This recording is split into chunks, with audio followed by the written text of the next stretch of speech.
I'm Joe Hanley from Audible Genius, and I'm going to give you a quick tour of Primer, show you how to use it. Now, what is Primer? Well, it's a free synth plugin made by us, Audible Genius, the creators of Syntorial.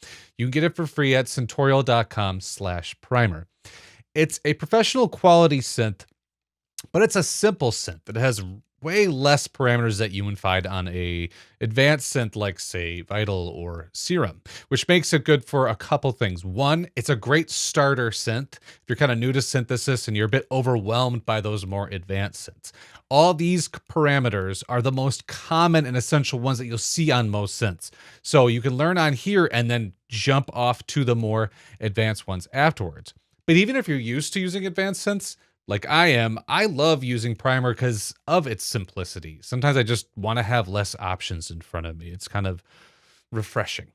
So this is going to be a quick tour to get you up and running. But if what you're looking for is really in-depth synth training, check out Syntorial. Syntorial is video game-like training software that will teach you how to program synth patches by ear. And I say video game-like because it actually has Primer, this synthesizer built right into it. You can play it and program it. You'll actually program hundreds of patches as you go through interactive challenges just like this. It plays a hidden patch for you. You can hear it, but you can't see it. You switch over to the visible patch, which right now is just raw, and you have to program it to sound like the hidden one. And you keep going back and forth until you figure it out and submit it. I'm going to just kind of fast forward here, get a couple wrong so you can see what happens. I'm going to submit it. All the green controls are correct and the red ones are wrong. So now I can change those to hear the differences between my submission and the correct one.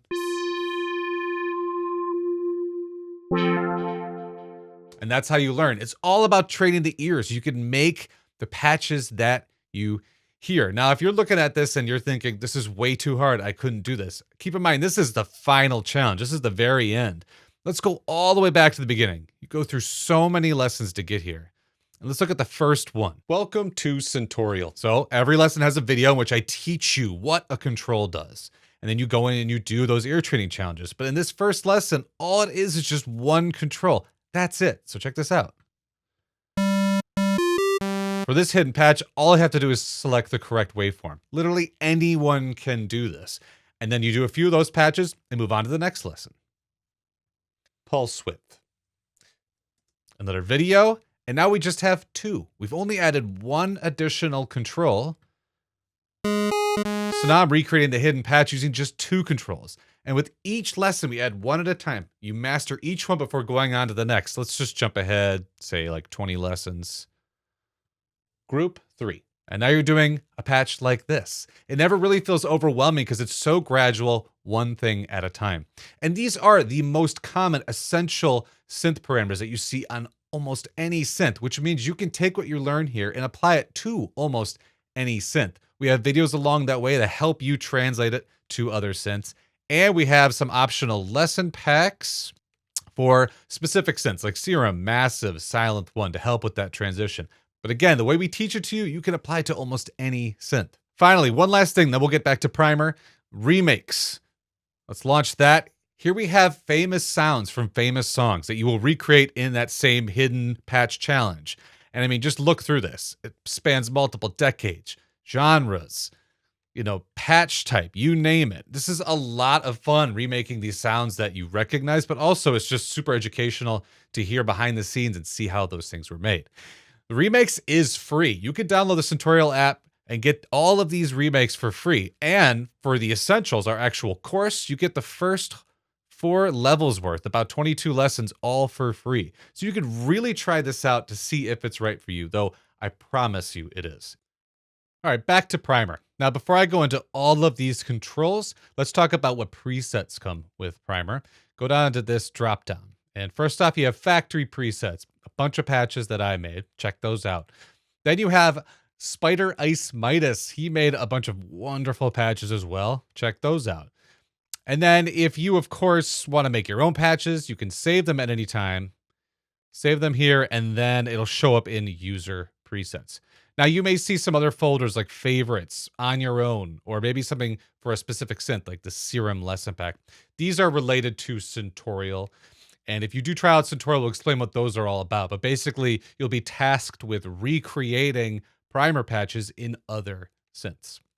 Now, at the bottom, you have the Famous Sounds preset library. Click that, and it'll take you online to this big repository of presets that we've made for famous songs, famous sounds, and we are adding to it constantly. It's a really huge, fun resource, a way to, just see how some of these sounds that you know and love are made. If you're filtered by type, you can select all sorts of like very specific attributes to find patches that match those attributes. You can go by genre. You can go by synth. Right now it's mostly primer, but we plan on adding more synths in the future. So check those out. Let's go into one, Aha, Take On Me lead. You'll see how it was made. You'll hear our remake. You'll get a recipe. And then, of course, you can download presets for it. This will download a zip. You unzip it. And then from Primer, click this button here, which lets you load a preset from a file. And here is... And now we have... Right, that sound right here in Primer. So really fun and just really educational. You get to actually hear how these sounds that you know are made. And by the way, if you decide to try out Syntorial, know that all of these patches are included in Syntorial as remake challenges, where it'll play the sound for you, but it'll be hidden, and you have to figure out how to recreate it using the built-in synth, which is Primer. So that's a really fun exercise. Now, if you need help with a particular patch, head over to community.audible.genius.com and click the Synth Patch Preset Share. And here you can post, a request for help. Tell us the name of the song, what the sound is, where in the song it is, post a YouTube link. And I or some other people might help you figure out how to make that sound. And then you can also go into these various requests and help others make their sounds. Lastly, we have these randomizer buttons down here. They will randomly generate a patch. Let's click the dice.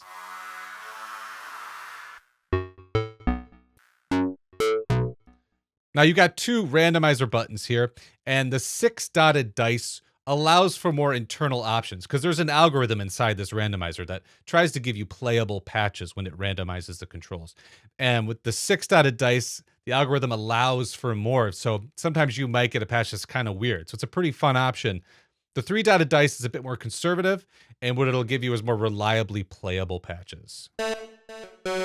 Though they may not be as exciting as the 6-dotted dice patches. All right, now let's dive into actually programming patches and how to use all these different parameters. First, we'll initialize our synth. This will give us a nice plain saw. It's a great starting point. And let's talk about the oscillator section. So you have 3 oscillators, oscillator 1, 2, and our sub oscillator. Starting with oscillator 1, you get our 4 standard common subtractive waveforms, saw, pulse, triangle, and sine. And with pulse, you can change the pulse width.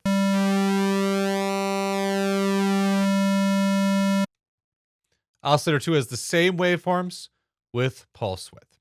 Now this mix knob up here lets you set the volume balance between oscillator 1 and 2. By default, it's 100% oscillator 1, but we can switch it over to 100% oscillator 2, or we could set a nice mix so you hear both of the oscillators.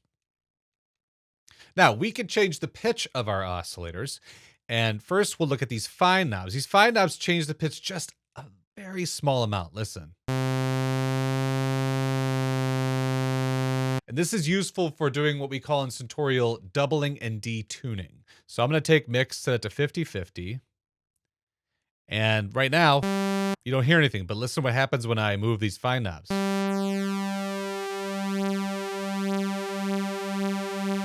You get this cool smearing and pulsating.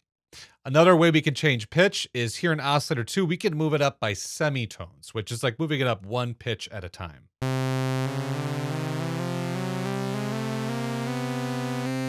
Find a pitch you like, and now you get this kind of heightened, taller sound. In Syntorial, we call this doubling and transposing. Now, our sub oscillator, we call it sub because it's fixed 1 octave below oscillator 1. Let's turn up its volume here. right? You get that bottom end in there. We could switch between pulse wave, which is bright, or triangle, which is round.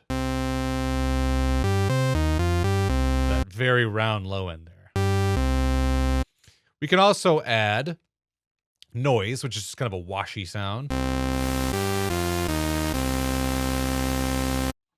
Now, down here we have this unison section. What this does is it takes all of our oscillators, it doubles them and detunes them. Listen to what happens. Turn it on. It smears and pulsates it, and we can control the amount of detune, the amount, of that smearing and pulsating with this detune knob. If you really want it to be intense, change our voices to 4. Now it's quadrupling our oscillators and detuning them. And we could spread the oscillators out into the left and right of our stereo field to get a nice wide sound. Now you'll notice you can hear this attack transient, this p at the beginning of each note. This is due to our oscillators' phases. They're starting over every time you press a note. And without getting too technical, what that means is at the very beginning of each note, the waveforms are identical and they're creating this kind of volume burst. Well, you can disable this by turning off phase start. Now the phases of the oscillators are not starting over at every note press, so you don't get that volume boost.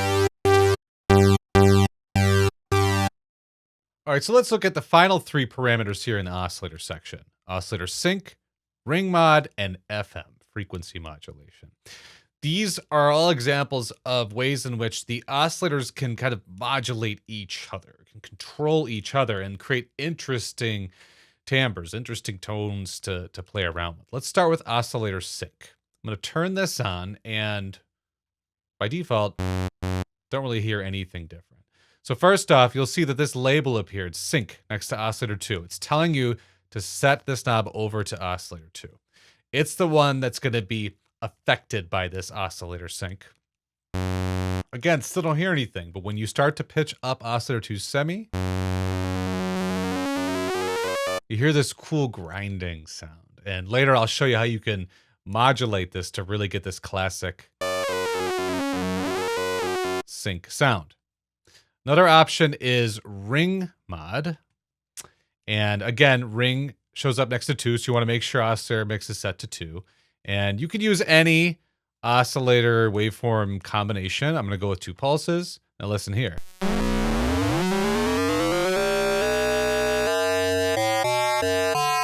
Also kind of grindy, but a bit more metallic. In fact, very metallic. And there's kind of these pulsations in there. And then last you have FM, frequency modulation. Now when I turn this up, right, unlike sync and ring mod, it's not an off-on thing. I can actually dial in the amount that I want. And when you turn it up, you'll see FM appears here. So we got to send our oscillator mix back over to 1. Oscillator 1 is what we want to hear. I'm going to go with a classic combination of 2 sine waves. And now, the more I turn it up, the more metallic it sounds, the brighter it gets. And this is way smoother than ring modulation. And again, our semi, Os2 semi, will affect that tone. So lots to experiment here. It's kind of complicated, and we go in depth into that in Syntorial if you want to learn more. Now let's move over to our amp envelope. This is a standard ADSR envelope. Attack, decay, sustain, release. And you can visually see what's going on with it if you turn on the visualizer down here. So for example, let's increase our attack. This determines how long it takes for us to get from silence to full volume. Watch what happens. All right, so you can see that as I change the attack, it takes less time to get there. And I have a release, so this is how long it takes to go from our volume to silence when we let go of a key. Letting go. Maybe I want it quicker. All right. And then sustain determines where our sound will go, what volume it'll go to. This is more of a level after we get to the top. gonna stop right there until we let go of the key. And then decay determines how fast it takes to get to that sustain. Let's make it faster.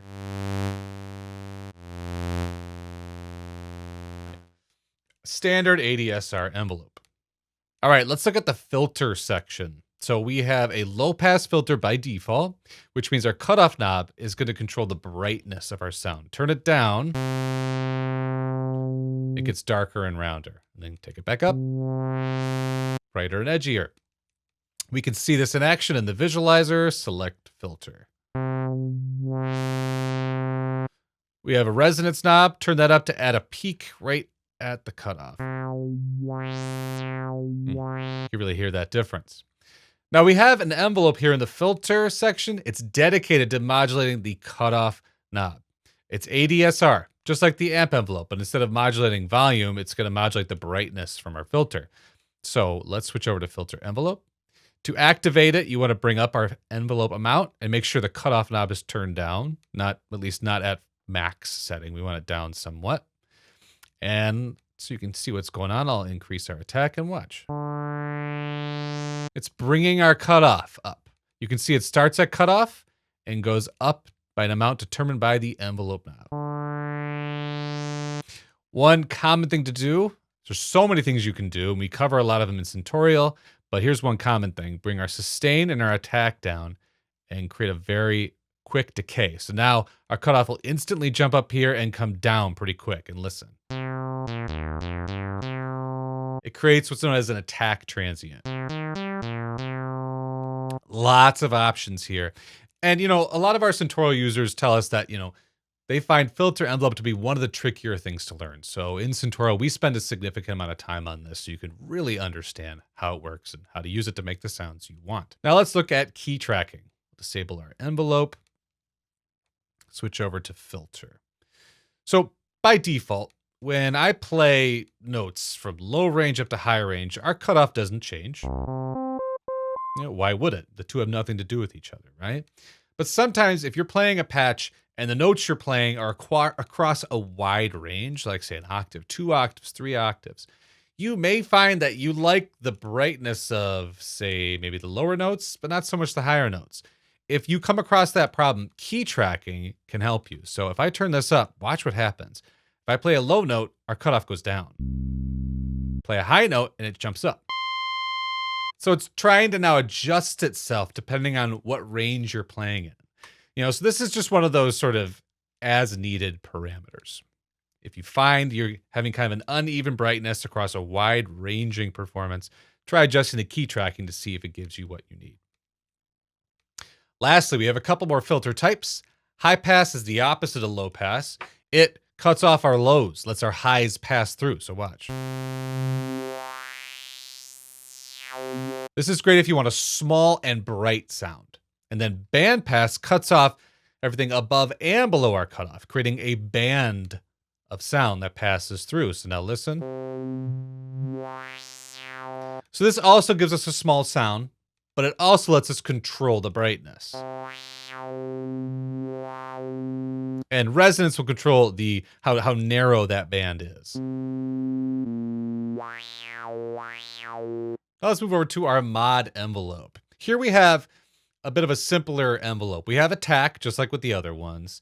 And then our decay and release are combined into the same fader. And then our sustain is hidden. It's just set to 0, basically as if you had it all the way down here.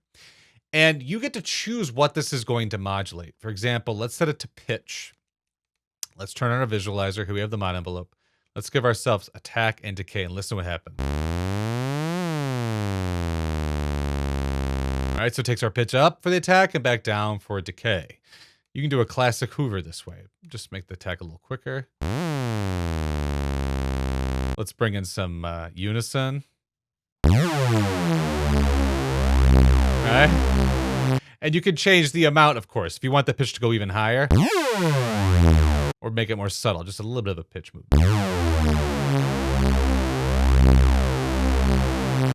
Now, you can also control pitch oscillator 2. And why would you want to do that? Well, like I mentioned before, let's turn off our unison. When you're using oscillator sync, it's really cool to have that semi-knob move.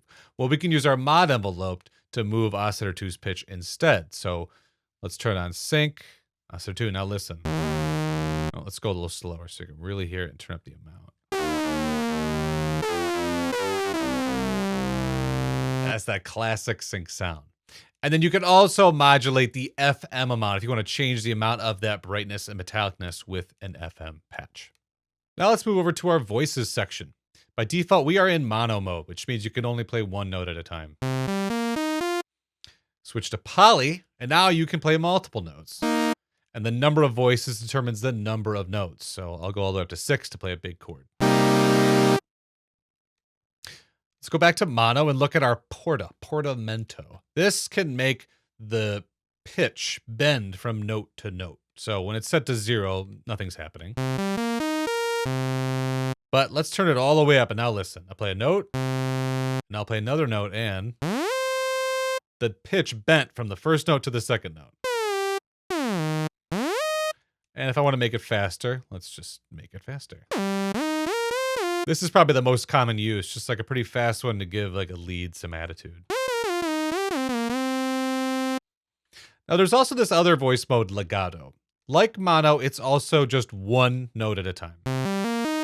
But now, how I play will determine how some other parameters work. For example, portamento. Let's turn it all the way up. If I play with space between my notes, nothing happens. But if I play in a legato fashion, which just means connecting my notes, now you'll hear the portamento. So now you get to decide when you have portamento and when you don't.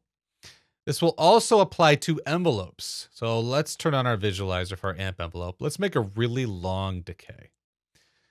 Now, with mono, regular mono, every time I play a note, the envelope starts over. Watch. Doesn't matter how I play. Always starts over. But in legato mode, if I play legato, I connect the notes, the envelope will not start over. It'll keep going. Which is pretty cool. Let's look at our LFO section now. So an LFO takes a waveform. We have a few to choose from here. For example, let's go with triangle. It's probably the most common one. And it applies that motion, in this case, this up and down motion of the triangle, to any of these destinations. So for example, let's go with volume. I'll turn on a visualizer. We can see, the LFO here. Now, listen to what happens. Right, the LFO is moving the volume up and down with the shape of the triangle. I could try a different shape like saw. Right? So as you can imagine, there are endless combinations here. We cover so many of them in Syntorial if you really want to learn what you can do with this LFO.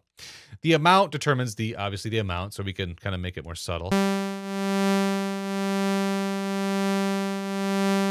And the rate can speed it up, slow it down.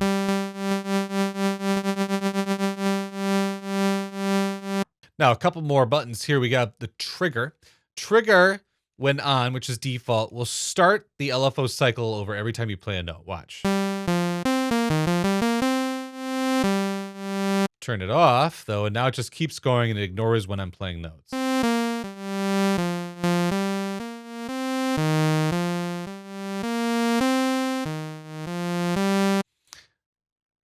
And then last, we have mono and poly modes. This is referring to the LFO cycle, not like mono poly over here with like the notes you can play, but the LFO cycles themselves. This becomes relevant when you're in poly mode playing multiple notes at the same time. So right now I'm going to play one note at a time, and you're going to notice that with trigger on, it starts over every time, right? So even though I played these notes at different times, it's a mono LFO cycle. So they're all being locked into the same mono LFO cycle. But if I switch to poly, now watch.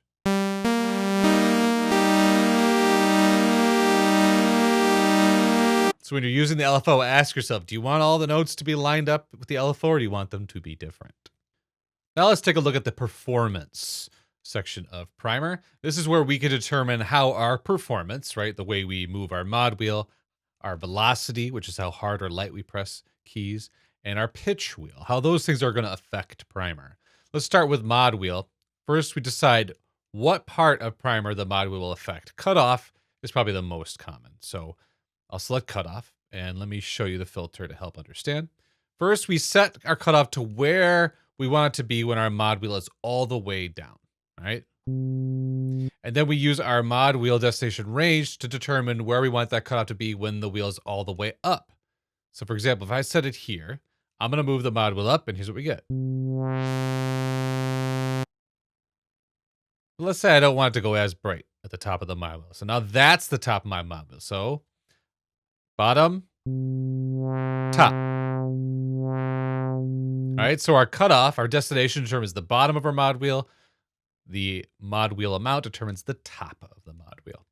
You can also modulate our filter resonance, our LFO amount, which basically allows you to use the mod wheel to control how much LFO is being applied, and our LFO rate, so we can control how fast the LFO is.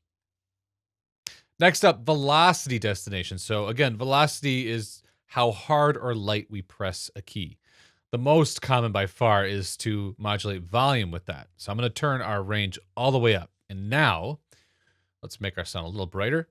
When I press a key hard, full volume. If I press a key light, very quiet. So now,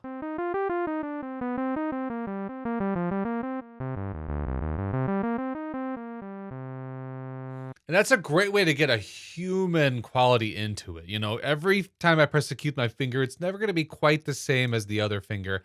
So you get this variation in the sound that sounds really nice. You can also control cutoff. So the harder I press, the brighter the sound will be, as well as the filter envelope amount.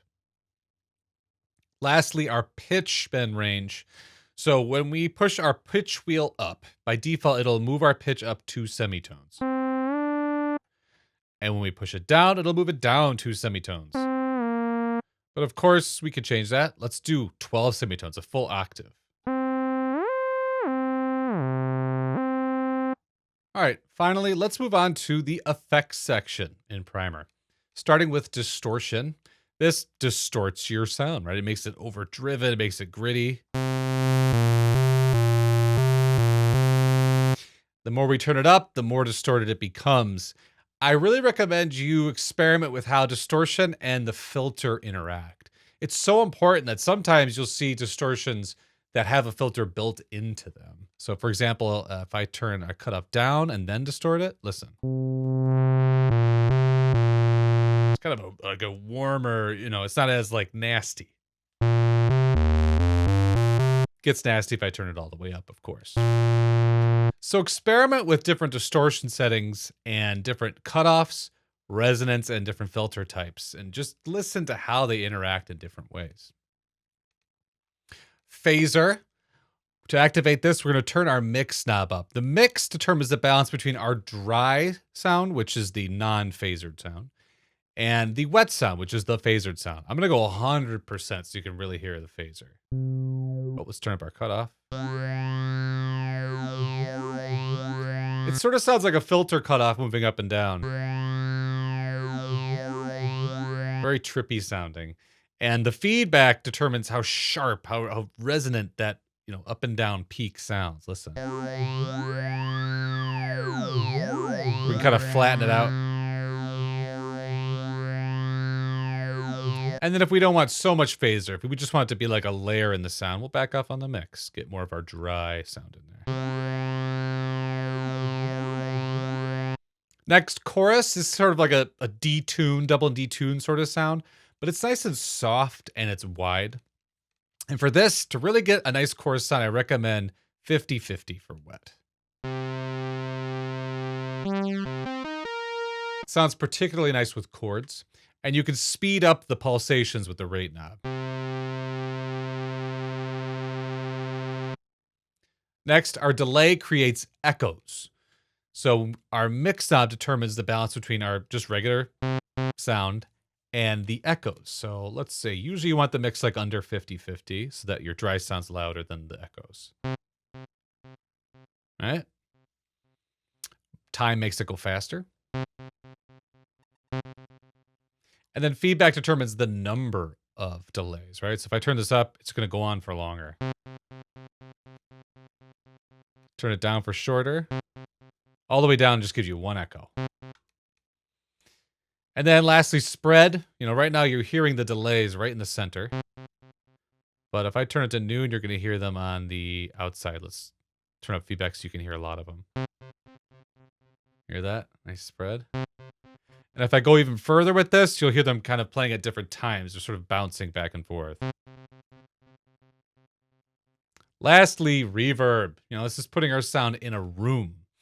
Turn up our mix. You know, this determines how much of that reverb you want. Just a little or a lot. And then, of course, the size is how big that room is. Really small room, like I'm in a little basement, versus a big room. So that is Primer. Now, again, this is just kind of a quick tour through it. If you're overwhelmed or you really want to understand synthesis on a very fundamental level and in a way that you can apply to lots of other synths, check out Syntorial. We take you one control at a time to help you really master these fundamentals. And most importantly, we train your ear so you can start making the sounds you hear.